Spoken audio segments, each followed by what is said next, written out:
आज हम बात करने वाले हैं जल यानी वाटर के बारे में। साइंस का बहुत महत्वपूर्ण चैप्टर है। इस चैप्टर के बारे में हम समझेंगे यानी जल क्या है और इसके प्रकार। जल का हमारे जीवन में बहुत अधिक महत्व है।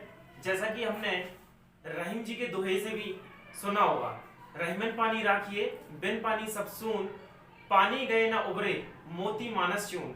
यानी पानी के बिना ना तो मनुष्य, ना ही मोती और ना ही चून, इन तीनों का कोई महत्व नहीं है। इसी तरह हम देखते हैं कि हमारे जीवन में पानी का बहुत अधिक महत्व है।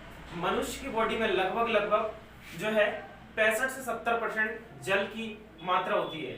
तो जल हमको समझ में आता है कि जल कितना अधिक महत्व रखता है।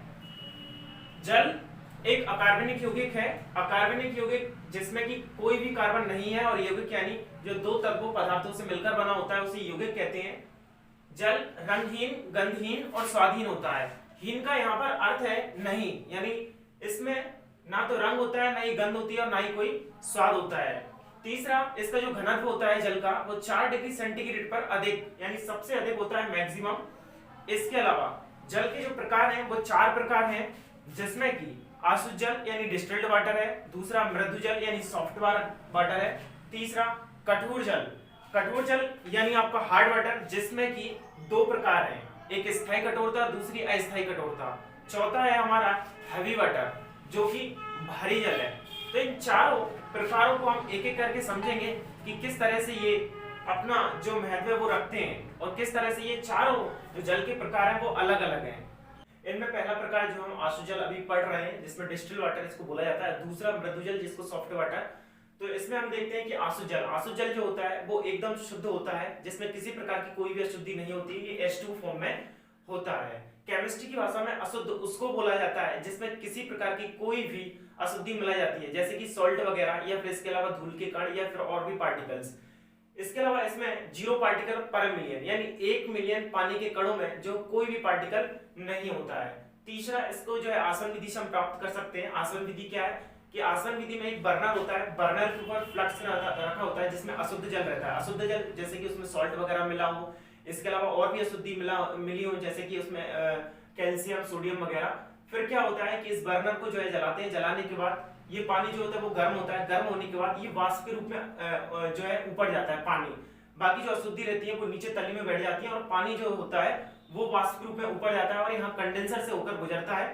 तो ये जो कंडेंसर होता है, ये कंडेंसर कैसे काम करता है? ये कंडेंसर उसी तरह से काम करता है जैसे कि गर्मियों के दिनों में अक्सर देखा होगा कि जो घड़ा होता है, घड़े के ऊपर एक कपड़ा या फिर कोई बोरी वगैरह लपेट दी जाती है और फिर उसको पानी की छींटों से जो है गीली की जाती है। गीली करने के बाद हम देखते हैं कि घड़े के अंदर जो पानी होता है वो बेहद ठंडा हो जाता है। इसी प्रकार से ये क्या करता है, इस वाष्प को ठंडा करता है और वाष्प को ठंडा करने के बाद ये द्रव के फॉर्म में इसको परिवर्तित कर देता है और हमको जो है आशुद्ध जल जो है बर्तन में प्राप्त हो जाता है, जो कि प्योर होता है, H2 फॉर्म में हमको प्राप्त हो जाता है।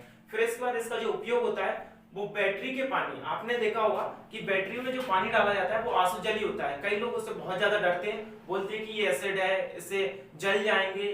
तो ऐसा कुछ नहीं है, वो बैटरी का पानी होता है, अगर उसको पी भी लिया जाए तो भी उससे खासा नुकसान नहीं होता है। इसके अलावा घाव धोने के लिए जो आसुत जल का उपयोग किया जाता है। आप कई बार गए होंगे, जैसे कि आपके कहीं चोट आ रही हो तो आप डॉक्टर के पास जाते हैं, तो डॉक्टर क्या करते हैं कि वो आसुत जल होता है, उस आसुत जल को जो उस घाव को जो है साफ किया जाता है। और इसके अलावा इसका जो आसुत जल का उपयोग इंजेक्शन के रूप में भी करते हैं। कैसे कि आप डॉक्टर के पास गए होंगे कभी, तो डॉक्टर के पास जाने के बाद क्या होता है, वहां पर उनके पास 2 बोतल होती हैं, एक में सूखी दवा रहती है और दूसरे में उनके पास आसुत जल होता है। उस आसुत जल को वो इंजेक्शन से निकालते हैं और उसके बाद उस जो सूखी दवा होती है उसमें मिलाते हैं और मिलाने के बाद फिर उसको हिलाते हैं और इसके बाद फिर जो है हमारे ऊपर इंजेक्ट की जाती है। तो इस प्रकार से जो इंजेक्शन के रूप में भी आसुत जल का उपयोग किया जाता है। वर्षा जल जो होती है, वर्षा जल आसुत जल का ही रूप है।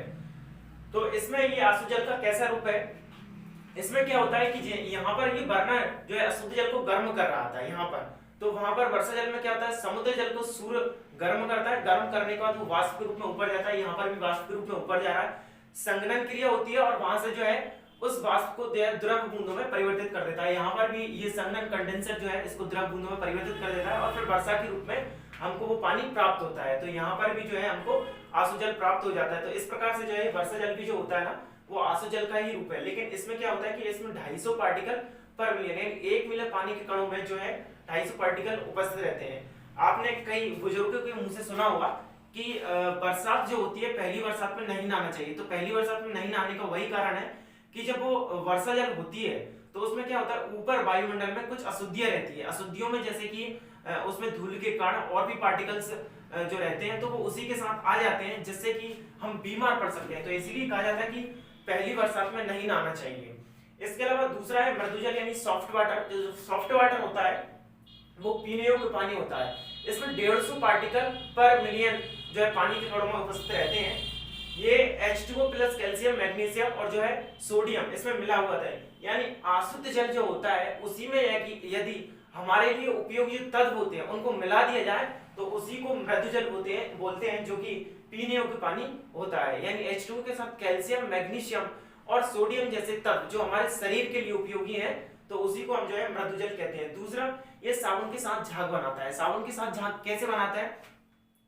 घरों में आपने अक्सर देखा होगा जो हमारे लिए उपयोगी पानी होता है तो हम क्या करते हैं, जो एक बाल्टी पानी होता है उसमें हम थोड़ा सा डिटर्जेंट पाउडर मिलाते हैं और इसके बाद उसको हिलाते हैं। उसको हिलाने पर हम देखते हैं कि उसमें झाग जो है उत्पन्न होता है, तो उसी को हम जो है उपयोग करते हैं और वही उपयोगी पानी है। तो इसीलिए ये पीने योग्य पानी भी होता है।